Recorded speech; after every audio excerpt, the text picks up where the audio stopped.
Okay, Prabhuji. So we'll get started. So I'll start with the Mangalacharan and then we'll go to the class.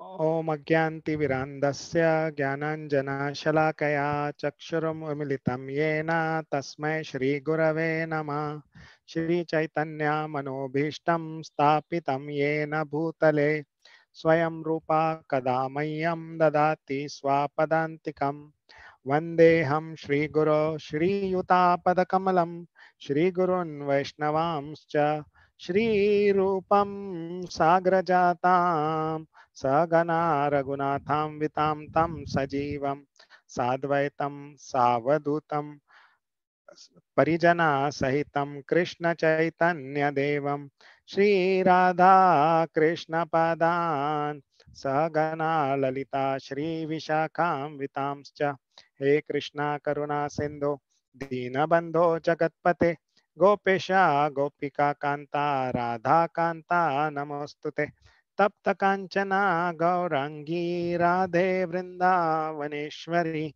Vrishabhanu Stute Devi Pranamami Haripriye Vanchakalpatarubhyasya Kripa Sindhubhaiva cha Patitanam Pavanebhyo Vaishnavebhyo Namo Namah Jai Shri Krishna Chaitanya Prabhu Nityananda Shri Advaita Gadadhar Shivasadi Gaura Bhakta Vrinda Hare Krishna Krishna Krishna Hare Hare Hare Rama Rama Rama Hare Hare Hare Krishna Krishna Krishna Hare Hare Hare Rama, Rama Rama, Hare Hare, Hare Krishna, Krishna Krishna, Hare Hare, Hare Rama, Rama Rama, Hare Hare.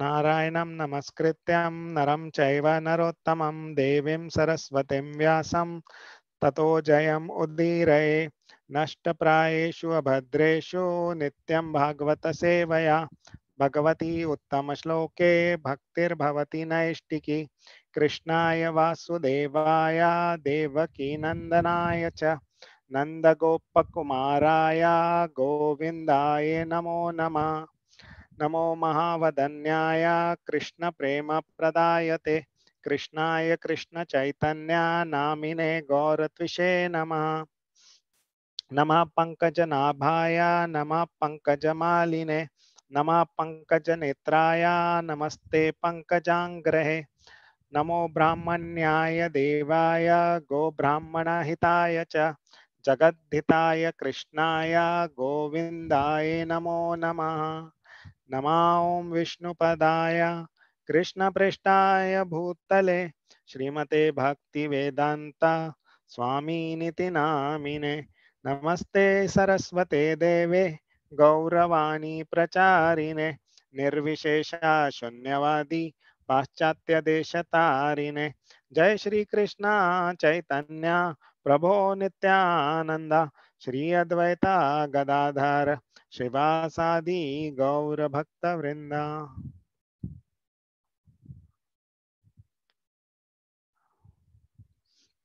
So, Hare Krishna Prabhujis and Matajis, Danvat Pranam.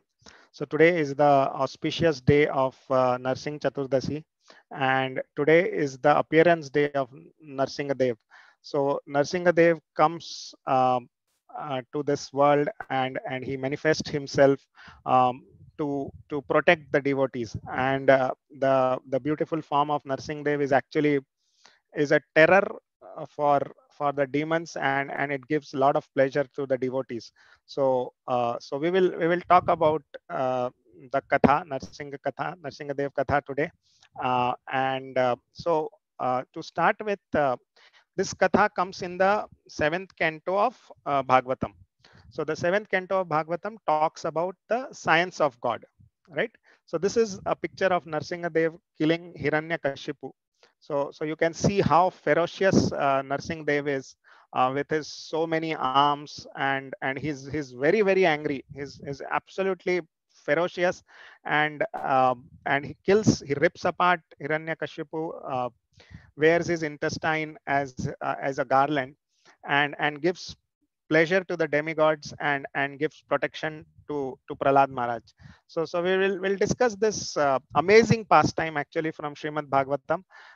The story of Narsingadev is, or the pastime of Narsingadev is pretty well known from Srimad Bhagavatam, and so this comes in the seventh canto of Srimad Bhagavatam. So the seventh canto, as I said, is talks about the science of God. That the topic or the heading of the canto is the science of God. And there are actually, as we know, 10 topics in Srimad Bhagavatam. So the first topic is Sarga, which is universal creation by the Supreme Lord. Then there is Visarga, which talks about secondary creation by Lord Brahma. Then there is Sthanam, which is positioning of living entities in various planetary system. Then there is Poshanam, and then finally Uti. Uti is what is the topic, or the discussion, or the Uti means inclination to act. And so Uti is the main topic in seventh canto. And then there is Manvantra, Ishanu Katha, Nirodha, Mukti, and Ashraya. So these are the 10 topics, and the Katha of Narsingadev comes in the seventh chapter. So just to go, so this pastime of Narsingadev is actually discussed in 10 chapters of the seventh canto.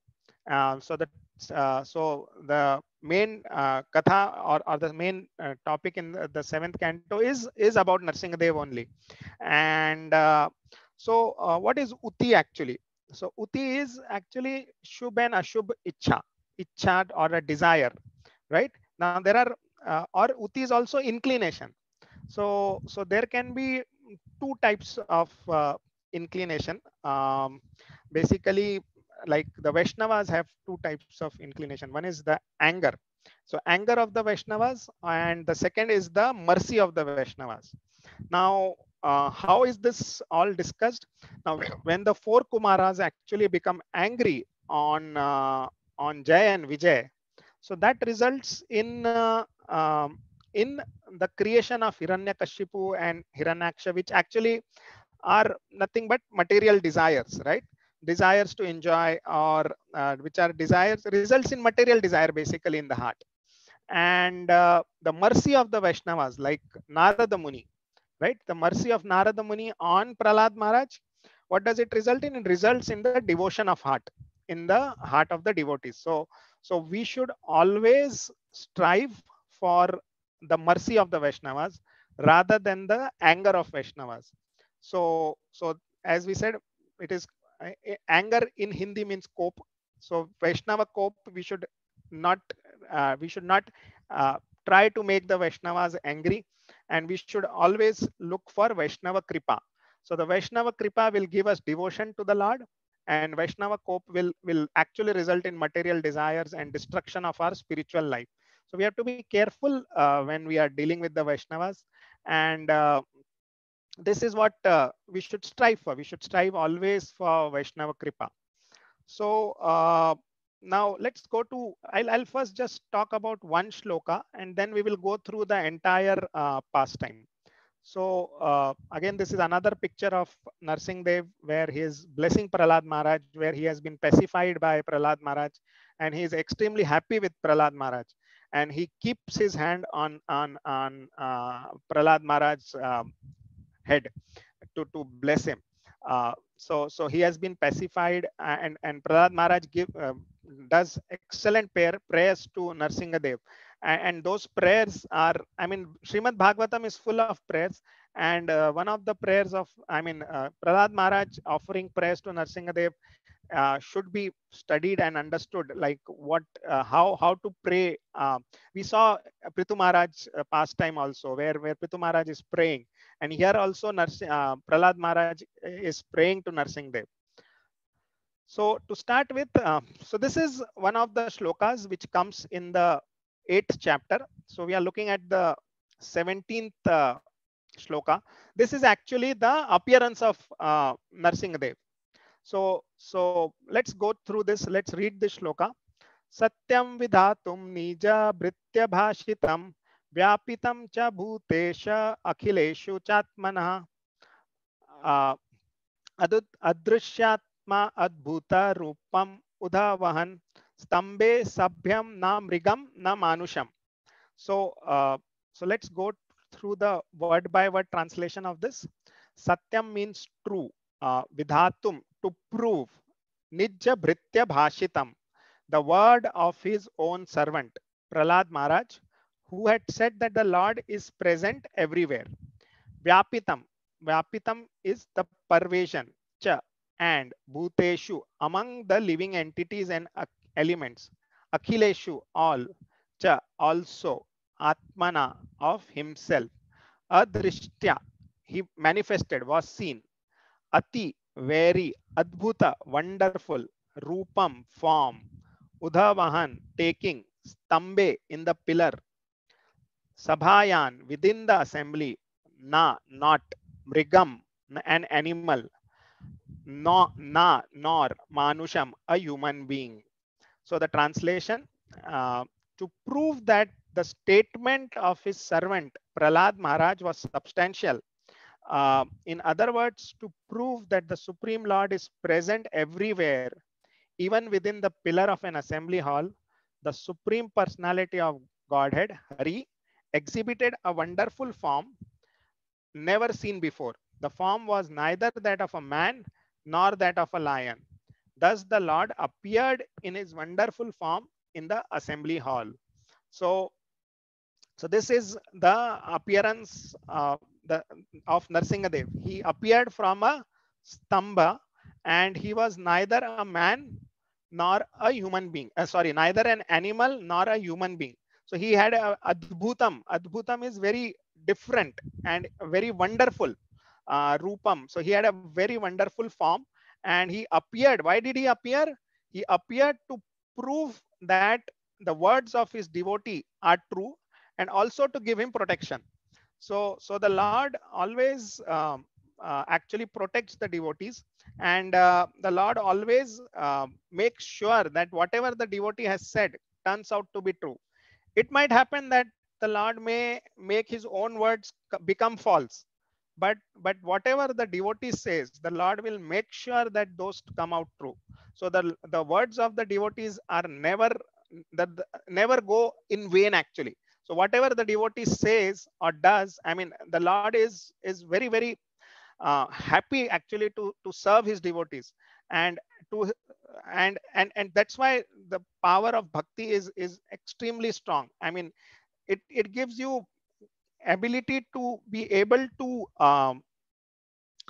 control the Supreme Lord. I mean, the Supreme Lord is very happy actually to serve his devotees, and but the devotee himself also is very happy to serve the Lord, and doesn't want anything from the Lord. So this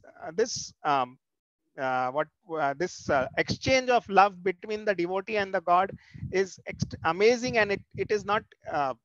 I mean, it's very difficult to understand it from a material perspective. So in order to, so that what this shloka is saying, that the Lord appeared specifically to make sure that the word of his devotee is true, and to protect him. So that's what is that's what is coming out from this. Now, to start the pastime, like to discuss it completely. So this is one of the shlokas which come in the 10 chapters. So this pastime actually starts when uh, Shishupal has been killed in the Rajasuya Yagya. The Rajasuya Yagya is being performed by Yudhishthir Maharaj, and Shishupal has been killed by Lord Krishna because he was very envious, and hence the Lord kills him with the Sudarshan Chakra. Now, so in that assembly, Yudhishthir Maharaj actually puts out a question to Narad Muni, who is present there. Now, Rajasya Yagya is being performed, and Yudhishthir Maharaj, after completion of this Rajasya Yagya, will become the emperor of the world. But he gets a question, and he puts a question across to Narad Muni, asking him that he has a doubt. He gets that doubt whether the Lord is partial or impartial. Actually, the same question is also put up by Parikshit Maharaj to Sutta Goswami, and that's the answer is being given here. So basically, the, Yudhishthir Maharaj feels he gets a doubt, so he asks it to Narad Muni, and if you see like Yudhishthir Maharaj is I mean, he's going to become an emperor. But in that assembly, I mean, in that Rajyasu Yagya, he's still thinking about spiritual subjects. So he is totally detached from this material world, but and he wants to take this opportunity of meeting a saint and asking him a question. So basically, whenever we meet a saintly person, that is what we are supposed to do. Ask them, inquire from them about spiritual subjects, and that is what makes the saint happy, and that's what results in Krishna Katha finally. So that's what happened, and so Yudhishthir Maharaj put up this question. So in order to answer this uh, question, um, um, Narad Muni explains this pastime of uh, Hiranyakashipu and Narsingadev. So let's go to the, I'll just also go to the Veda base.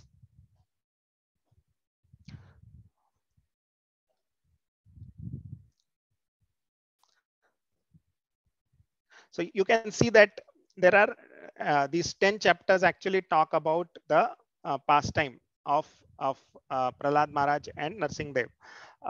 And so it starts with this question, and then it comes to so the uh, first thing is Hiranyakashipu. I mean, Hiranyaksha has been killed by the boar form of the Lord, and so Hiranyakashipu is actually very angry, and he wants to take revenge from Lord Vishnu for this.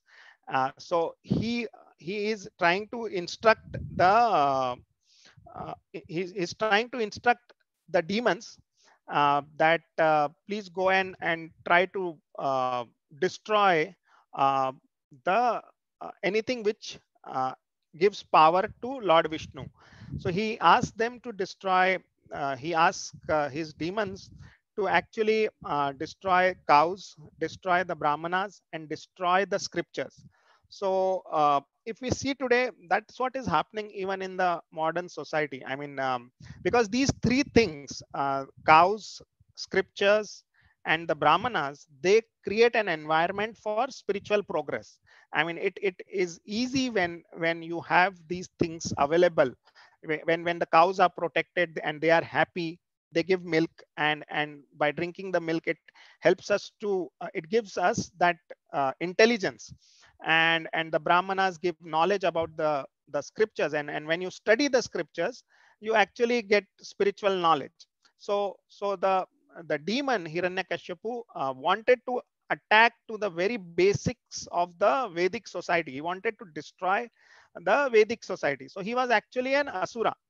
So what is an Asura? Actually, Asura is someone, I mean, Asu means breathing. So Asura is someone who is very interested to keep on his going on his breathing. I mean, he wants to live and he wants to enjoy and give pains to other. So Hiranyakashipu is a perfect example of this Asura. And so that's what this starts with. And so Hiranyakashipu, so let's go to another shloka.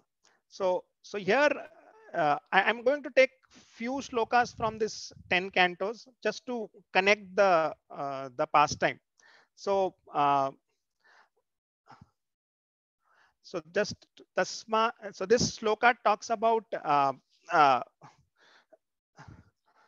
the lusty desires. I mean, so the so sorry.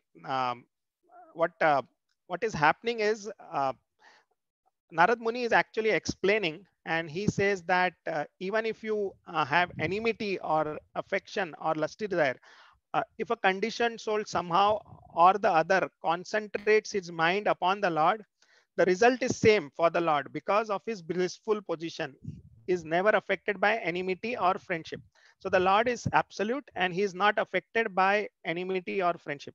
And for this there are many examples actually. I mean, even Putana tried to kill the Lord, but the Lord in fact granted him the biggest benediction of becoming a mother to him, right? So even if you have lusty desires, or I mean if you have fear or enmity also towards the Lord, but um, if you concentrate your mind upon the Lord, the result are similar, not exactly same, but like you can still get liberation, but there can be a different kind of liberation, right? Shishupal got a different kind of liberation, but Putana got the highest liberation and service from Krishna. So the Lord is actually throwing up this to us, saying that in this material world you can build up perfect relationships, but if you try to even build and start to build a relationship with me, though it is imperfect, the results of that imperfect relationship are still very good. So that's what we should try to, that we should try to build relationship with the Supreme Lord and not try to perfect our material relationships, or try to become perfect in this material world. Even if we are imperfect and we serve the Lord, it will always benefit us, and it will benefit the conditioned souls, right? So that is what is one of the shlokas in this. So moving forward, as I said, Hiranyakashipu was very distressed due to the killing of his brother, and he wanted to destroy the Vedic society. So this shloka actually talks about that. Yatra yatra dvija gavo veda varnashram kriya. So immediately go wherever there is good protection for the cows and brahmanas, and wherever the Vedas are studied in terms of the varnashrama principles. So destroy them so that the Vedic society is destroyed. Once the Vedic society is destroyed, people will have, I mean, this is what you will not have spiritual knowledge and spiritual strength, and hence it becomes very easy for demoniac people to rule, right? The demoniac people cannot rule till this is present, because there is spiritual strength to fight back. But once this goes away, there is no spiritual strength, and we cannot fight the demons or the demoniac people. And that's where the modern society, if you see today, is heading for. We in India are actually killing cows. There are no brahmanas. If you look at, I mean, real brahmanas are very few, and people are not interested in studying the Vedas or studying the scriptures. So this the what we are going through now in modern society is actually a royal road where we are heading to hell. And uh, uh, and and we ourselves are responsible for it, because we are, no one is actually today, if you look outside, I mean, I'm not talking about the satsang, but if you look outside, people are not interested to do cow protection. And it has become actually very difficult to do cow protection nowadays. I mean, Lilanand Prabhuji is doing it, and he knows how much effort and how much pain he has to go through to maintain the cows. And we are not having, I mean, if you look at the history of India, we had a lot of gurukuls earlier, right? So there were perfect brahmanas were trained there. Now all that has stopped. All we are getting is material education, and material education doesn't help. I mean, it doesn't help to make spiritual progress. Material education will at most teach you to become the controller, try to control things, try to control the situation. But spiritual education actually changes your consciousness. So all this is getting destroyed, and hence you can see the condition of the society today. where there is no peace, where it's full of anxiety, and it's extremely difficult to do anything good. So we have a lot of what the Bhagavad Gita says as a lot of Varna Shankaras around, right? Because there are no Brahmanas to actually guide them. So let's move ahead. So that's what Hiranyakashipu has done. He has ordered to destroy all of these three things, and he now, since his brother has been killed, he is trying to pacify his sister-in-law and pacify his mother Diti. So he's talking about philosophy now. He's in the second chapter. He's actually he's talking about philosophy and is trying to convince them not to lament. So his sister-in-law and the mother is actually crying when Hiranyaksha was killed, and so he's saying this philosophy. He's talking about philosophy, where he says uh, that I mean, bhutanam iya samavasha prapanyam iva suvarate deve deve devena katra nitana devena naitra nitanam unmitanam swa karmanabhi. So what does this mean is, my dear mother, like in a restaurant or place, people come for drinking cold water. Many travelers are brought together, and after drinking water, they continue to their respective destinations. So it is just like that. The time has brought us together, and in due course of time, we are just going away from it. So he's talking about high philosophy, and if somebody who does not know scriptures and does not know anything about it might feel that this is actually spoken by Krishna. So this, so you can see that Hiranyakashipu, though he's intelligent, but and he understand. I mean, he's talking philosophy, but he does not have any character. So philosophy without character is actually useless. So though he understands the philosophy, he talks philosophy, but he is a person without character, and hence uh, he he does not have any spiritual strength, or he does not understand the real perspective in life. So he's just trying to pacify his sister-in-law and mother, not to lament, and he talks about this particular shloka. So I just wanted to highlight this because it shows that Hiranyakashipu is intelligent, but then he is not properly guided, uh, and uh, and he is not just guided, but he himself is of very, he does not have any character. uh, uh, so what he wants to do is, he wants to now take revenge from Vishnu. Now, in order to do that, he wants to perform austerities. So he goes to Mandachala Parvat and he starts performing austerity. Now, the austerity performed by Hiranyakashipu is of actually, uh, I mean, it's of, he performs a very high, I mean, austerity, or austerity which cannot be performed by ordinary people. So once he starts performing austerity, fire is emanating from his head, and that creates so much heat that devtas are not able to stay in their planet. So they actually leave their planets, go to Lord Brahma, and explain to him about Hiranyakashipu performing austerities. So there is so he performs a lot of austerities, but and after performing the austerities, he wants, Lord Brahma is actually pleased with his austerities, but and after demigods explain to him their situation, that they cannot live in their planets, Lord Brahma actually goes and goes to see Hiranyakashipu. Um, but but the the I mean, he could not figure out where Hiranyakashipu is, because Hiranyakashipu's whole body has been eaten up by ants, and he is actually, his all his flesh, he's in a state where only his bones are kind of present, and the breath is present. So in Kali Yuga, we cannot even think of doing such kind of austerities. And even in that yuga, people did not do such kind of austerities. Now, this brings out a very important point.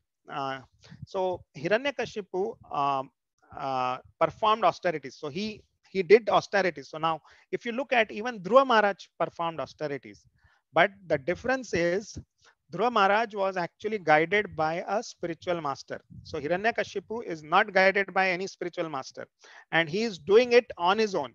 Though he is performing austerities, and he is doing it on his own without any guidance from a spiritual master, the results are very different.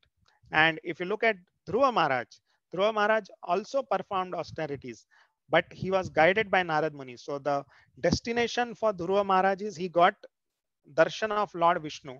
And for Hiranyakashipu, he did get some benedictions, but then those benedictions resulted in, I mean, as we see going forward, those benedictions actually result in his death. And I mean, it destroys him.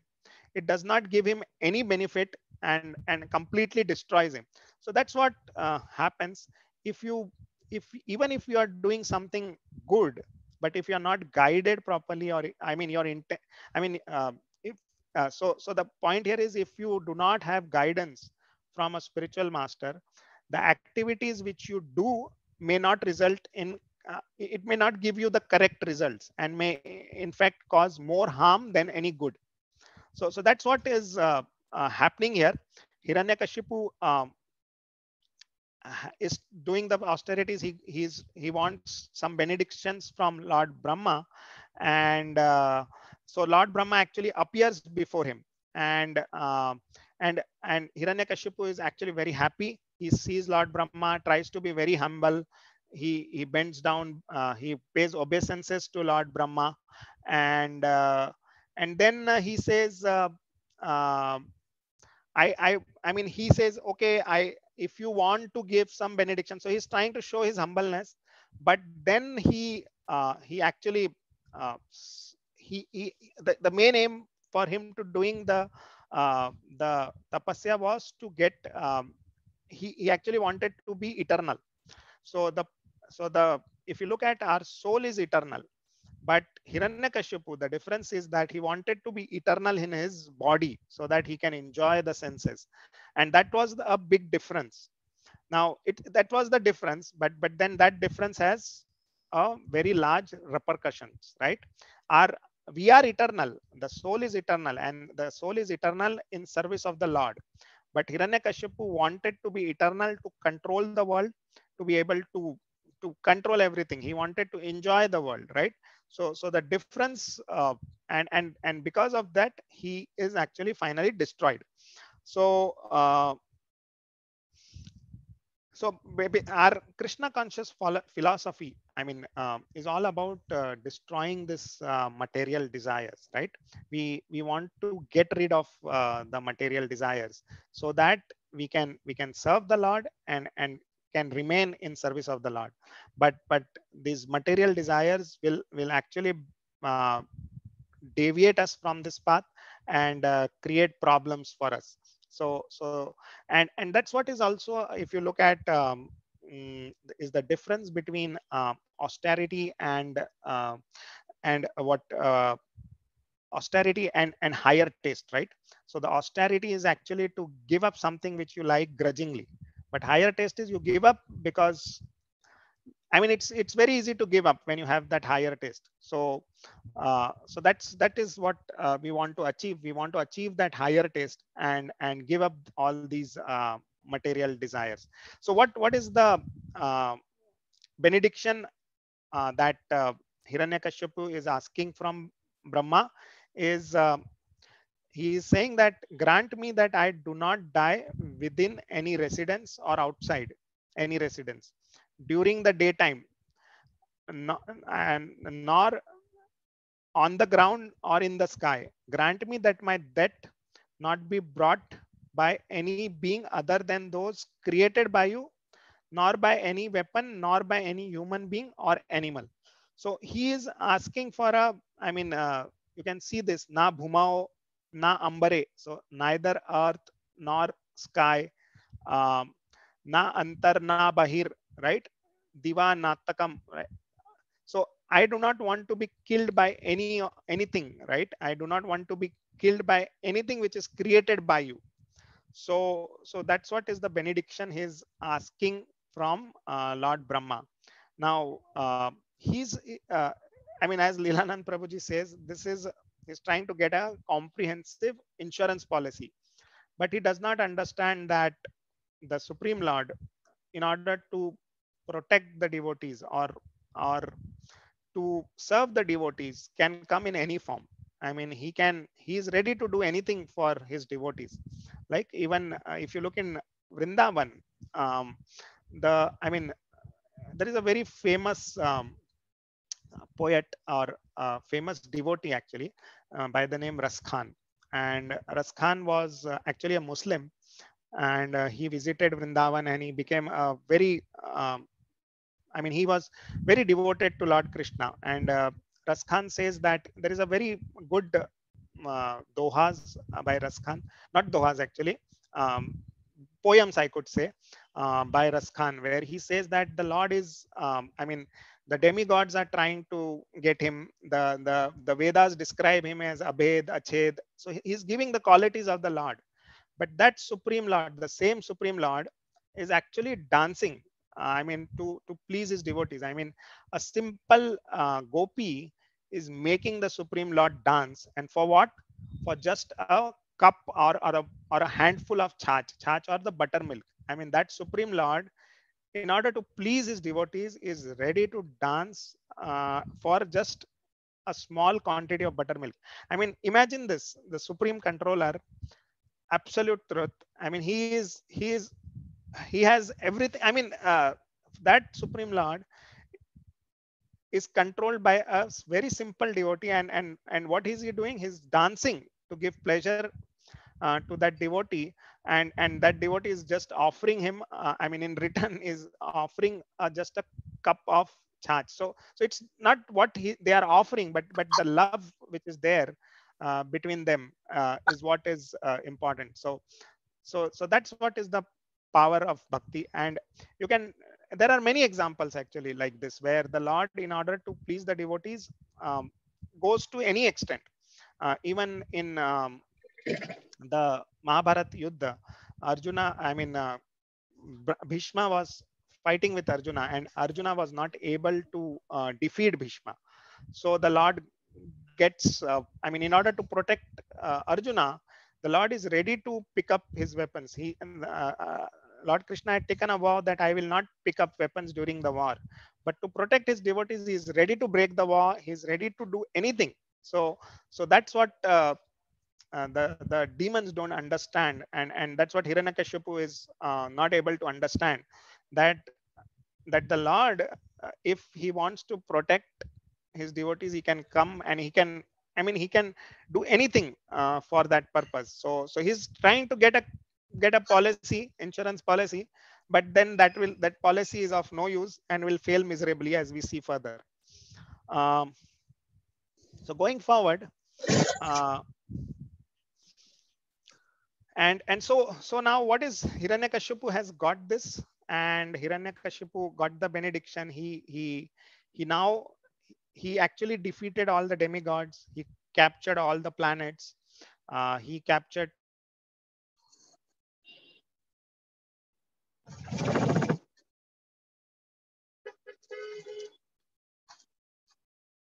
30, and he could, I mean, it was like, uh, the world became like a shopping mall for him, without any credit card. Whatever he looked at was his. Whatever he wanted to enjoy was available. So he had Chandra, Varuna, everybody, and at his beck and call. So if he felt that the temperature is high, he could just look through his eyebrows, make sure that sun god reduces the temperature. So and he could call Indra to for rains. He could do anything. I mean, basically all the 33 demigods, all the planets. So he started living in Indra's palace, started enjoying the Nandana gardens as mentioned. So and so Now, if you look at from material perspective, he was extremely successful. But and if you look, I mean, you could say that he has arrived, right? I mean, from material perspective, that's what uh, people would want, right? Enjoy. And so, though he was um, having all of this, but let's look at what his situation is. So what is he doing? He's always drunk on strong smelling wines and liquors, and therefore his coppery eyes were always rolling, uh, because he had powerfully executed great austerities, and although he was abominable, all but the three principal demigods, I mean, apart from Lord Brahma, Lord Shiva, and Lord Vishnu, um, everyone was at his beck and call. He could order anybody and he could get what he wanted. But despite of all this opulences, despite of all this facilities available to him, Bhagavatam says this, and this is very very important to understand. Sa itham nirjita kakub, sorry, ekarada vishayan priyan yatho pajopsana bunjano nitrad ajit ajitrendriya. So in spite, so the problem here is very important here. Ajita Indraya, being unable to control the senses. So this is what his position is. Finally, though he has achieved all of that material opulence, what is his position? In spite of achieving the power to control in all directions, and in spite of enjoying all types of dear sense gratification as much as possible, Hiranyakashipu was dissatisfied. Why was he dissatisfied? Because instead of controlling his senses, he remained their servant. So, so this is what I mean. It's a very very important point that, I mean, even if we try, like if you look at it, look at the situation of Hiranyakashipu, and we try, uh, we may not be able to control. I mean, he had everything in his control, right? But we may be controllers at a very small position. Let's say in a company, I may be a boss for 100 people. So I can order them to do something. I mean, only professionally, by the way, nothing personally, right? Here, Hiranyakashipu controls everybody. Their personal life, everything is under his control, right? He whatever he wants, he can get it done from them. So even if you look at, I mean, we try to become small. I mean, we are small controllers, but the greatest controller which the world had seen at that time was still dissatisfied, right? Instead of controlling his senses, because why was he dissatisfied? Because he was a servant of the senses.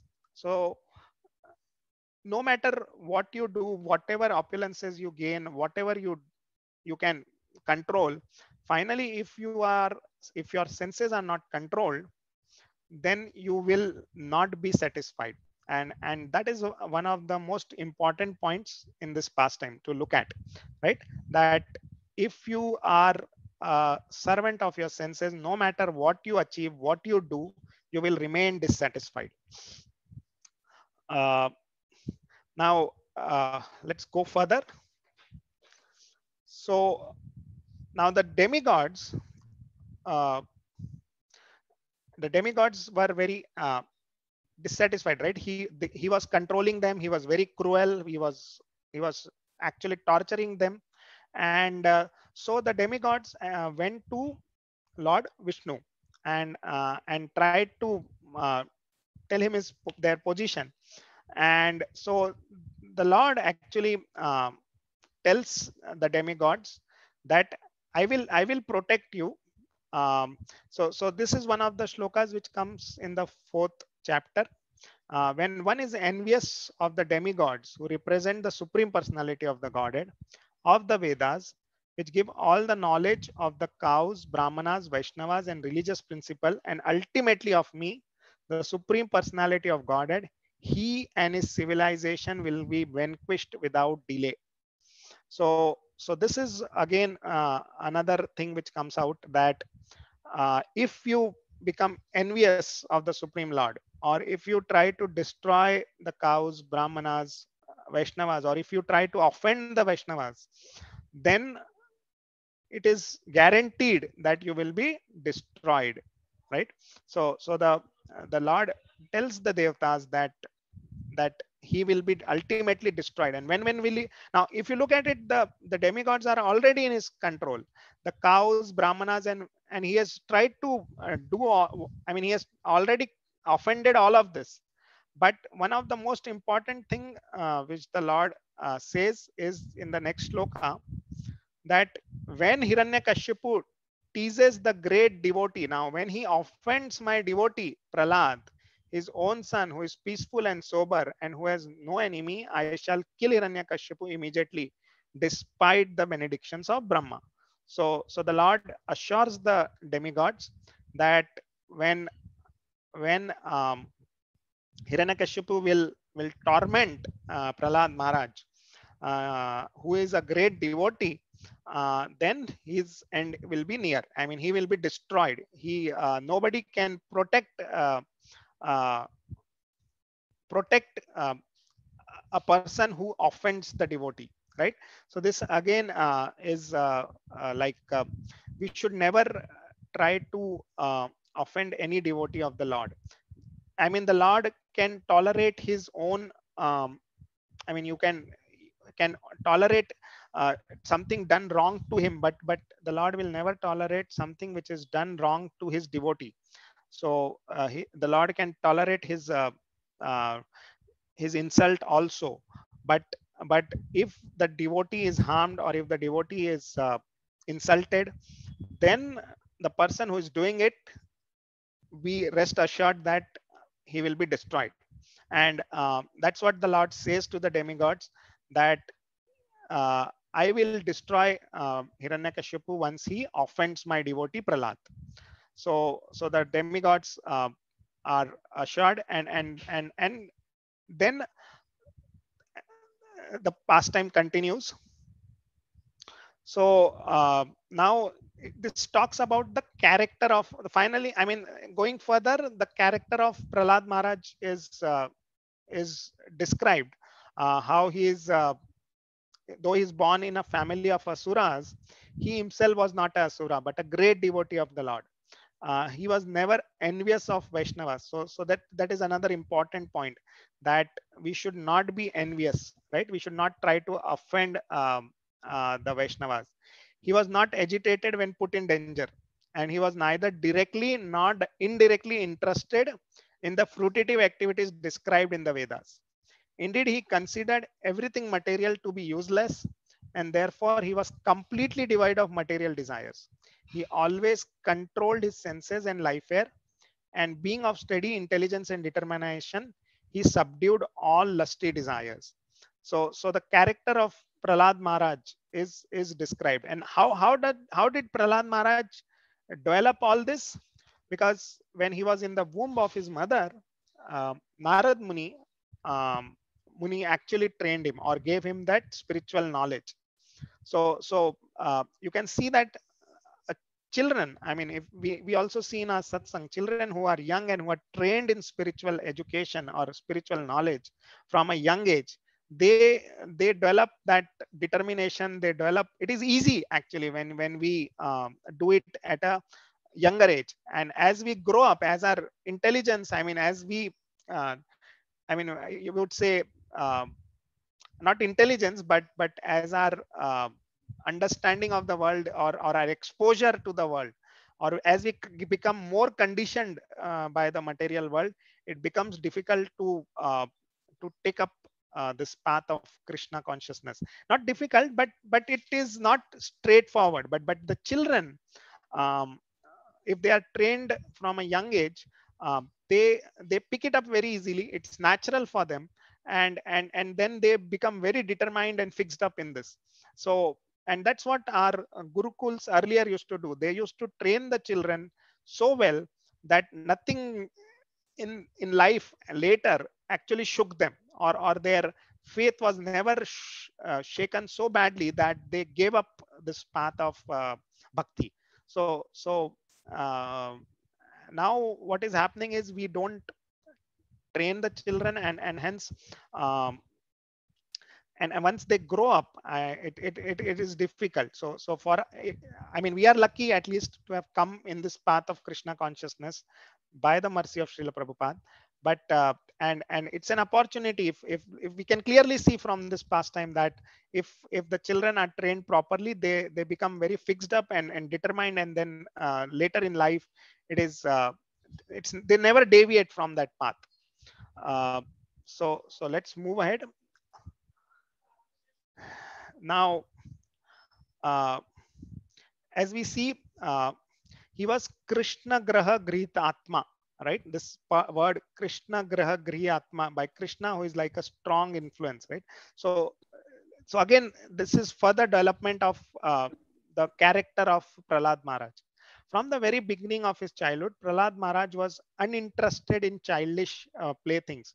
Indeed, he gave them up altogether and remained silent and dull, being fully absorbed in Krishna consciousness. Since his mind was always affected by Krishna consciousness, he could not understand how the world goes on being fully absorbed in the activities of sense gratification. So he was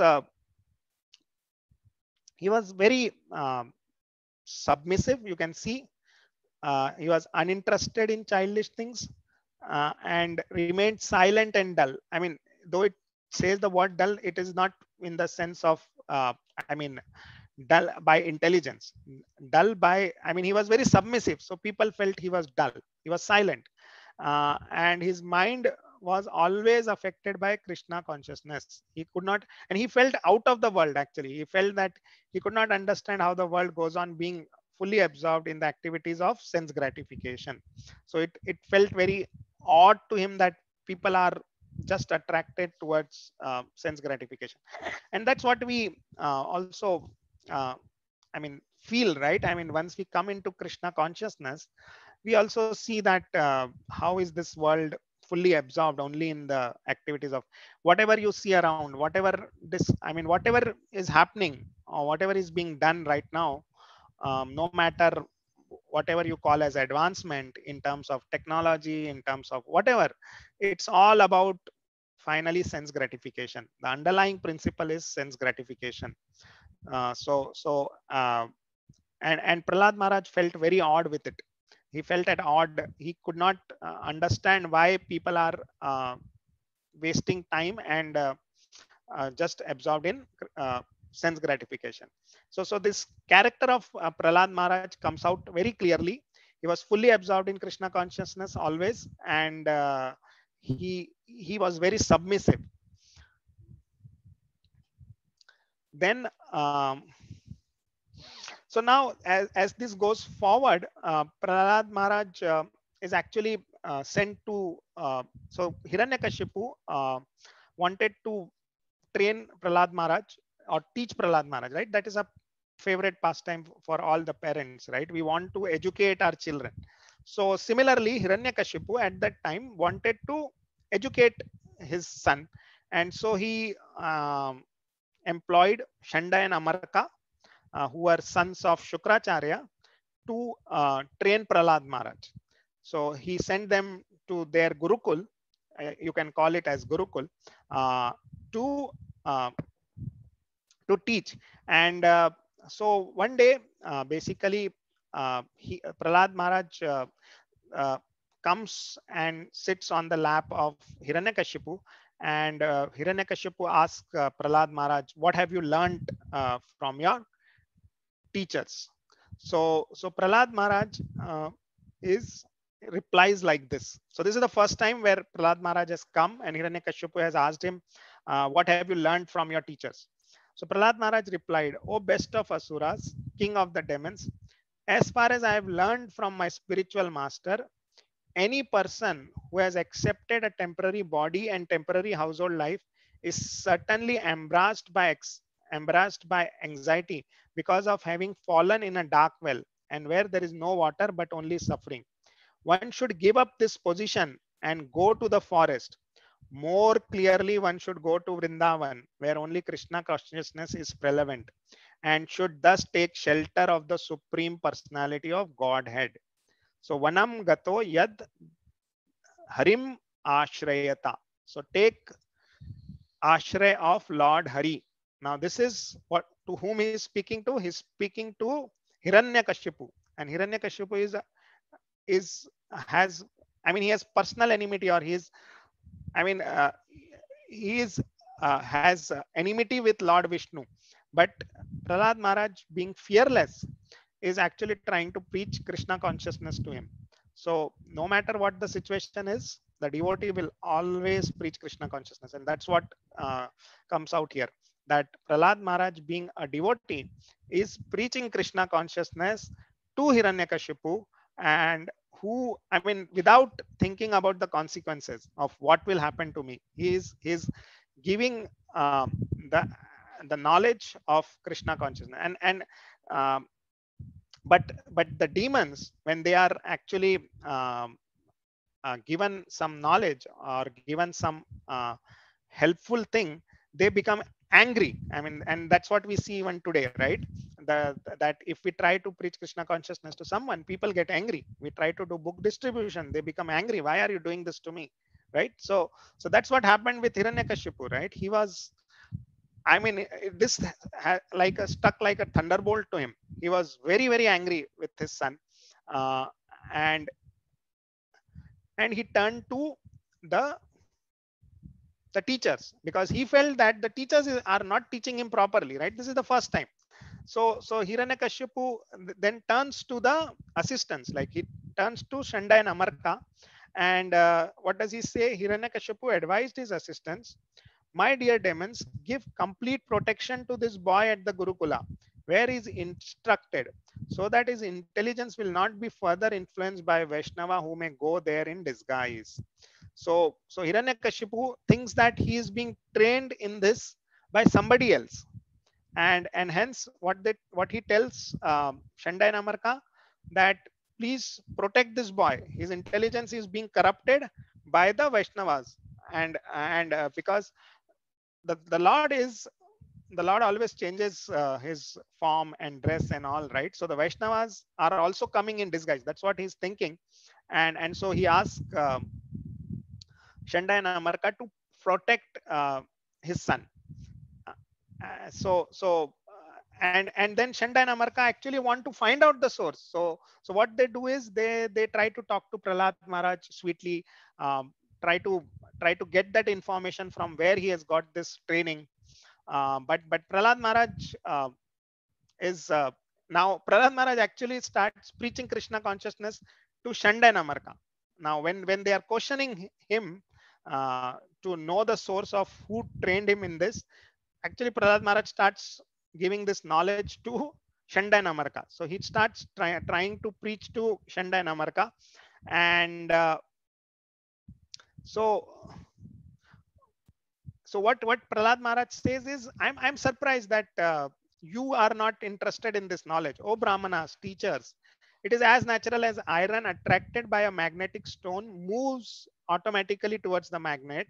My consciousness, having been changed by his will, is attracted by Lord Vishnu, who carries a disc in his hand. Thus, I have no independence. So when Shanda and Amarka try to uh, get that information, Prahlad Maharaj starts preaching Krishna consciousness to them also. So this is what is the heart of a devotee, right? He always wants to give Krishna consciousness to everybody, no matter what the consequences of it is. Going forward, now this is the second time Prahlad Maharaj comes to Hiranyakashipu, right? Hiranyakashipu, Prahlad Maharaj has been dressed by his mother, and he again comes to Hiranyakashipu. He bows down, and so Hiranyakashipu is very affectionate of his son. So he takes him in his lap, and he smells his head, and again asks the same question to Prahlad Maharaj. So what have you learned from your teachers? So basically, we also do that, right? We want to understand the progress of our children, of what they have studied. So we also ask them, what have you studied? So just like that, Hiranyakashipu also asked. And in response to that, Prahlad Maharaj then speaks this very famous verse, which talks about Navadha Bhakti, right? Shravanam Kirtanam Vishnu Smaranam Pada Sevanam Archanam Vandanam Dasyam Sakhyam Atmanivedanam iti pumsam arpita Vishnu bhaktische nava lakshana kriyeta bhagvati adha tanmanye dhitam uttamam. So this is what Prahlad Maharaj tells Hiranyakashipu again when Hiranyakashipu questions him what has he learned from his teachers. Now Prahlad Maharaj that he talks about hearing and chanting and the holy name, qualities, paraphernalia, pastime, and so these are the 9 processes of prior devotional service. One who has dedicated his life to the service of Krishna through these 9 methods should be understood to be the most learned person, for he has acquired complete knowledge. So again, now this is a this actually angers Hiranyakashipu very much, and he throws his son from his lap and says that this boy is my enemy, and I want to kill him. So, so this is where Yudhishthir Maharaj now again asks Narad Muni that a, a father trying to kill his own son was, I mean, was never heard of before, right? We are talking about a yuga which is, I mean, we are not talking about Kali Yuga. It might happen in Kali Yuga, but we are talking about something uh, before, and then this was something which was never heard of. That a father trying to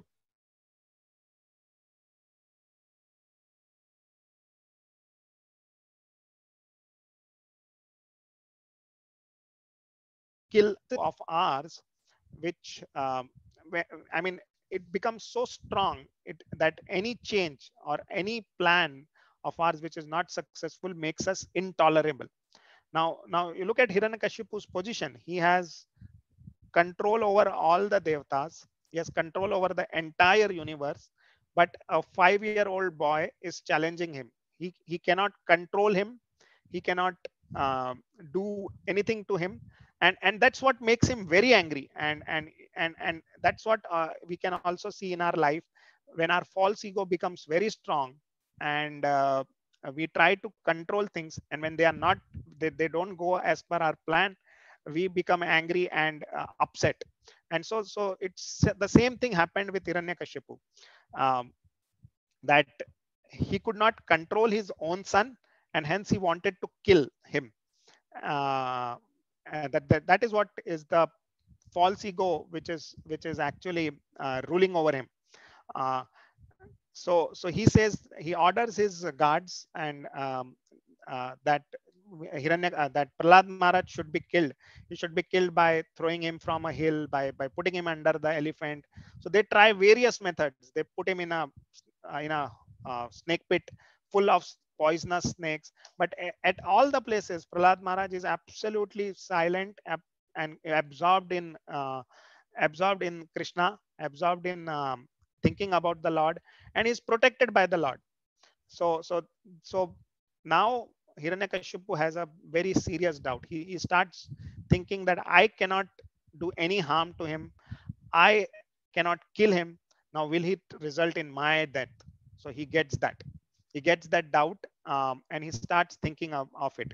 So now at this time, Shanda and Amarka again come to him saying that this is just a 5-year-old boy. Why are you so worried about him? As he grows up, he will get that intelligence, and we will try to train him and all that. So they again send him back to the Gurukul. I mean, he could not kill him. So he sent, I mean, he goes back, Prahlad Maharaj goes back to the Gurukul, and there he again starts training his children. I mean, the children who are there with him, he starts giving this Krishna consciousness to them. So that's how the pastime progresses. Um, so that's what now you see this few shlokas where Hiranyakashipu is trying to say that you have disobeyed my orders and taken party of mine, and so you should be killed. And what Prahlad Maharaj is saying, because of their and people are addicted. So this famous thing, puna puna charvanam, right? So people who are inclined because of their uncontrolled senses, people to addicted to material life make progress towards hellish conditions. So Prahlad Maharaj is telling Hiranyakashipu that you have decided to actually go to hell, and no matter what somebody is saying, the whole world is trying to come and help you, you will not take my word. So this is the inclination. I mean, this is the inclination of people who are addicted to sense gratification. We can see this in our that we when we try to preach them, they will not take this, right? Because they are too addicted to materialistic life. The Krishna consciousness talks about giving up materialistic life, becoming a servant, but the mind, which plays the trick, which says that I am the controller and I can enjoy, that doesn't allow a person to take up Krishna consciousness. And hence there is always this fight between and hence people don't easily take up to Krishna consciousness, and it takes a lot of effort to bring someone into devotion. And that is what even Prahlad Maharaj is saying, right? That you have decided to make progress towards hellish condition, and you are trying to chew what has already been chewed. So this pastime brings, I mean, tells us or gives the exact thinking process of what materialistic people think and how their life is. It's actually, if you look at it, uh, it's a very good lesson in psychology, right? I mean, you can understand human behavior if you read this. I mean, at least that's what you can see around. If you have that, if you have developed that Gyan Chakshu, you can understand what these shlokas are saying is absolute truth, right? We can see that practically in our day-to-day life. So he's further instructing Hiranyakashipu about how you can get rid of this material contamination. You can get rid of this contamination by smearing the dust of the lotus feet of the Vaishnavas. Now, this does not practically mean taking the dust and putting it on the body. It means we want to serve the Vaishnavas. So once you start serving them, all these contaminations of the material life will be you will be basically uh, free from all these uh, contaminations. And Prahlad Maharaj is instructing, is giving this knowledge to Hiranyakashipu, again without thinking of all the consequences. The I mean, Hiranyakashipu is the embodiment of anger, and he is preaching Krishna consciousness to a person who is so angry and cruel, right? So look at the state of Prahlad Maharaj. No matter how difficult his condition is, how difficult his situation is not giving up his Krishna consciousness. And that is what we should learn from him, that no matter what happens, no matter whatever is the situation, we should not give up our Krishna consciousness. We should try to continue with it, and the Lord ultimately will protect us. And that's what will happen with Prahlad Maharaj, where Narsingadev will come and protect him. So and that's where now uh, sorry uh, now this sloka brings out so the time so Prahlad Maharaj is again is preaching now. Shanda and Amarka become actually very Prahlad Maharaj started preaching the children in the Gurukul. Now that alarms Shanda and Amarka. Earlier they were okay, that okay, we'll try to improve him, but now when they realize that Prahlad Maharaj is beyond their control and is actually preaching Krishna consciousness to the children Gurukul, they become alarmed and they become fearful of, and they are fearful of Hiranyakashipu. So they go and report this to Hiranyakashipu, that Prahlad Maharaj is now corrupting or preaching Krishna consciousness to children in the Gurukul, and we do not know how to control him. So then that makes Hiranyakashipu even more angry, and he wants to now kill Prahlad Maharaj personally.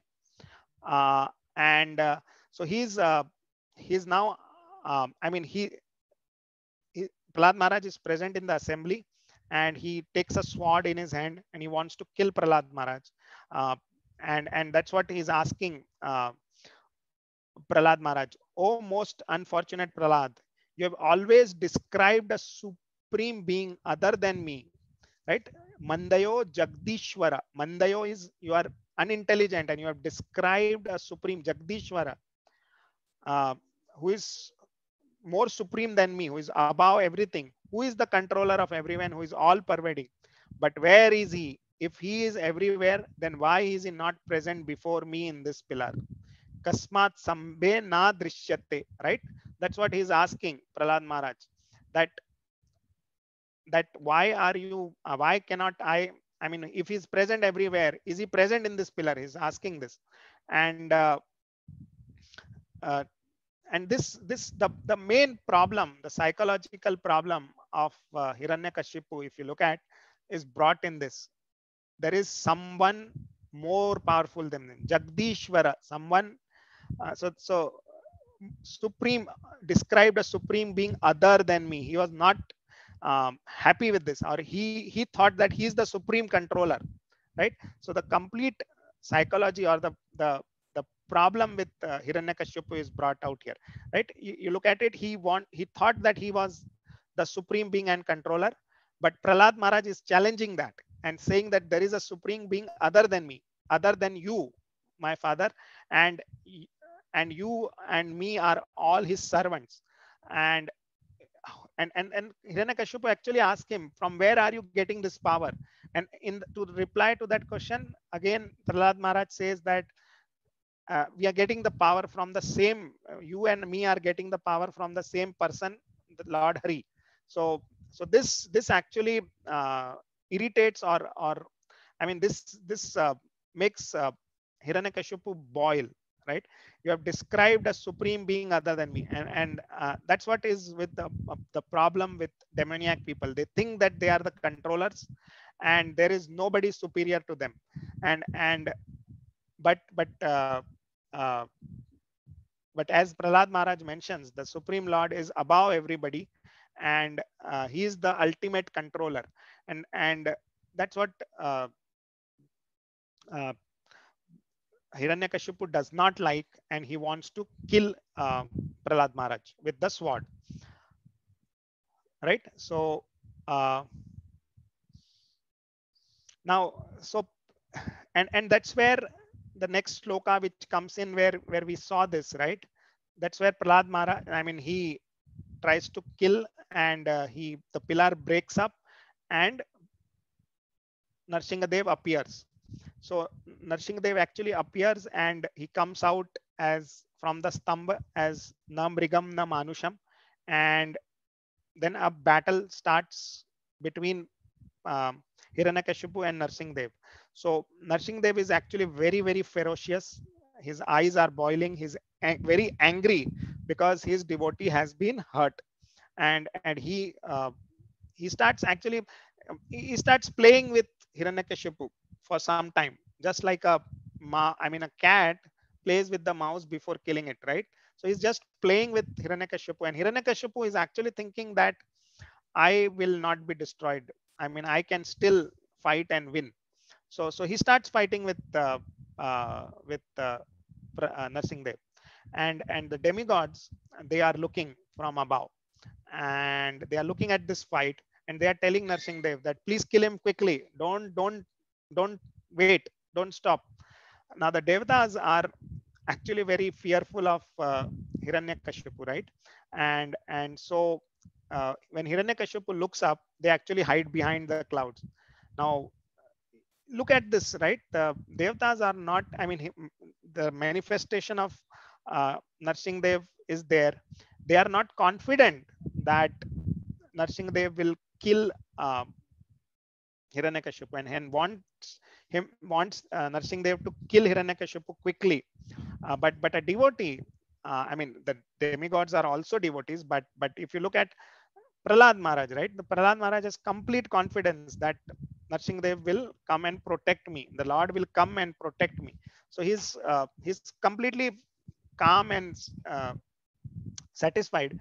But the demigods, they hide behind the clouds when Hiranyakashipu looks up, because once if Hiranyakashipu by mistake there is a small chance, right? By mistake, if he's saved, then he might know who were laughing and who were clapping, and he might come and punish them.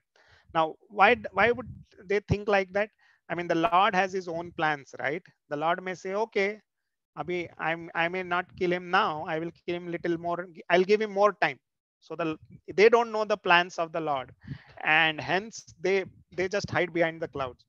But the Lord now fights ferociously uh, with Hiranyakashipu and kills him. And Narsingh Dev, um, I mean, he uh, he he holds Hiranyakashipu on his lap, so and takes him to the door, neither inside, neither outside, neither sun. I mean, neither morning, evening. It's at the transition of the day and night, and he kills him with his nails. So no weapons of the material world are used. So he makes sure that the conditions of Lord Brahma are satisfied, and he kills Hiranyakashipu. And Lord sees that there is no one to actually garland him in his condition, and so he himself rips apart the stomach and takes out intestines and wears it as a garland. His face is covered with the blood of Hiranyakashipu, and now the demigods who are above, they see that Narsingh Dev is very angry, and now when somebody is very angry, he may not know who is with them, or I mean, if the demigods come in front of Narsingh Dev, he might think that they are part of the demons only, and he may kill them. So the demigods are actually hiding. I mean, they are fearful of Narsingh Dev, and but at the same time, they are happy that Hiranyakashipu has been killed. It's just like an Independence Day for them, right? Because I mean, we as devotees feel very happy on Narsingh Chaturdashi, but the material difference to the life of demigods, because they got their independence on that day. So Narsingh Chaturdashi can also be celebrated as Swatantrata Divas. I mean, Gaurang Prabhu says this, right? The Swatantrata Divas for the Devatas. Um, and and so uh, now they want to figure out how to pacify Narsingh Dev. So again, they first try to contact Lakshmi Devi. Lakshmi Devi says that I have never seen my husband, so I have never seen my husband in such ferocious mood. So I am not going to try to pacify. So then they go to Lord Brahma, that you had given the benediction, so please try to do it. Now Lord Brahma turns to Prahlad Maharaj, that all this happened because of your father. So please try to go and pacify. Now, Narsingh Dev being Prahlad Maharaj being a devotee of the Lord, uh, he takes up that service. Now, again, if you look at, nobody was ready to take up this service, and Prahlad Maharaj is the only one who can do this service. But Prahlad Maharaj is so humble, he did not say that, okay, now I'm going to do a service which nobody can do. So please make sure that this is properly recorded, taken care of. So he's very humble, right?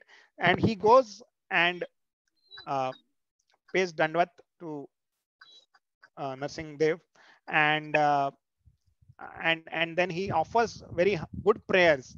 Those prayers are in the 10th chapter, and the prayers of Prahlad Maharaj are very deep, and he prays very nicely uh, to Narsingh Dev, and pacifies him. Narsingh Dev is very happy to see Prahlad Maharaj.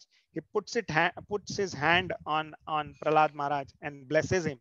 And Prahlad Maharaj feels very ecstatic, and he feels full of devotion, and he prays to Narsingh Dev. So those prayers are very exalted, and we must study them and read them, and if possible, learn them.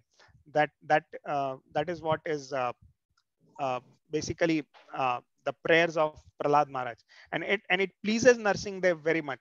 So today, if possible, just go through those prayers of Prahlad Maharaj to Narsingh Dev, um, and after that, Narsingh Dev actually asked him for some benedictions, and in reply to that, Prahlad Maharaj says, "My dear Lord, I don't want to. I mean, he."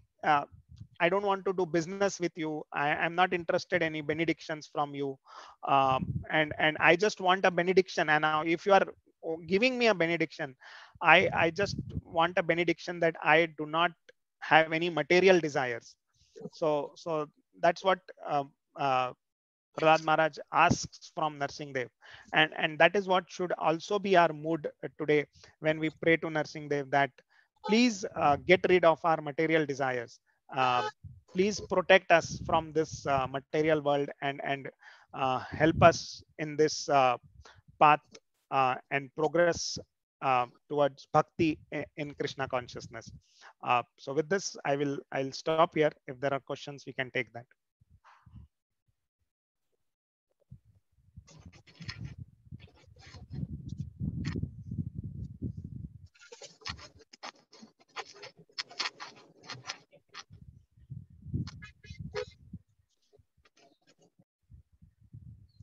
Any comments? Anything we want to discuss?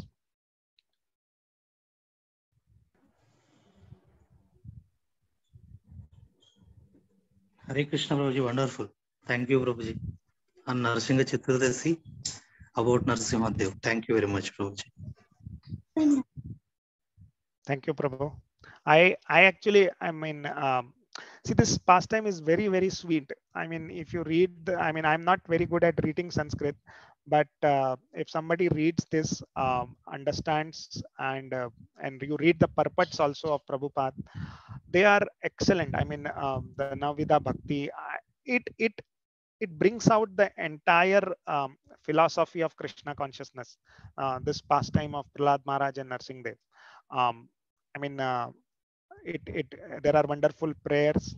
Then there are it tells you about what is a demonic. I mean, it gives you the complete what I would say, the package of Krishna consciousness, even including preaching, even behavior. You can see from the character of Prahlad Maharaj how a devotee behaves, how he reacts to situations, how he is completely calm even when he is provoked. So this pastime, which is there in the 10 chapters, it's very, very sweet, very, very sweet. And reading it, understanding it, absorbing it will definitely make us progress in Krishna consciousness, and will help us in our bhakti. It will and Narsingh Dev actually is the protector. I mean, he is very merciful, very uh, very bhakta vatsala, right? He comes, he just comes because his devotee said that yes, the Lord is present in the pillar, so he's ready to come from that pillar also.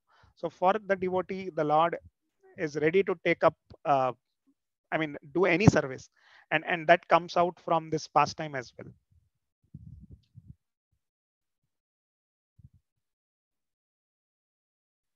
Hare Krishna, Prabhuji. Hare Krishna, Prabhuji. Can I add some point which I heard from His Grace Sure, Prabhuji. Amarendra Prabhuji? The same Sure, sloka. Sure, Prabhuji. Go So ahead. he said that mood. What is the mood of approaching Narasimha Chaturdashi? He says here the Stamba. Stamba not only represents pillar, it also represents the pride. Because with pride we will not be humble enough to fall before Vaishnavas. And Hiranyakashipu means the comfort and wealth which is there in our hearts. And not only from external environment, there are so many provocations like this, like the Rakshasas doing to Prahlad. And our bhakti is very tiny, like a 5-year-old Prahlad, very tiny. Yes. We should pray to Narasimhadev to break open this pride and destroy Hiranyakashipu within us, to protect the small devotion which what we have within our heart. This is the mode which we should approach the Narasimha Chaturdashi, he was saying. So I remembered this when I heard about Stamba. Just I wanted to add. Yeah, Prabhuji. Thanks a lot. Thanks a lot. And it's a really very good analogy and very good understanding, as you said, right? The Stamba represents the pride, Yes. Any Hare Krishna. further? Hare Krishna, Sorry. Prabhuji.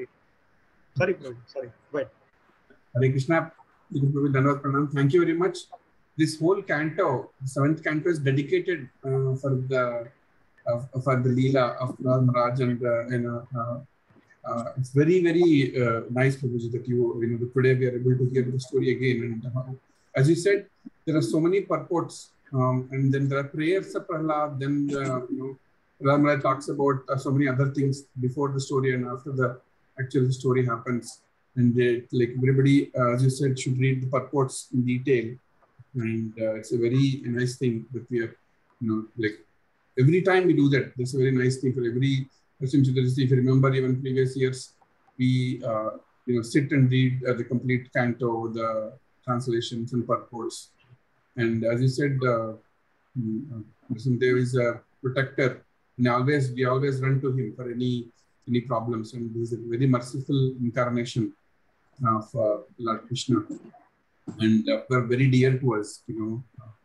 Thank you very much for narrating the story again and reminding us, and then also the annotation by about the pride and pillar thing. Very nice, Prabhuji. Thank you very much, Hare Krishna. Thank you, Prabhuji. I have made a lot of mistakes, so I beg forgiveness. And as I said, I don't have any realizations, and I just read the. I could not even recite the shlokas properly, so please forgive me for that. Hare Krishna. Go ahead.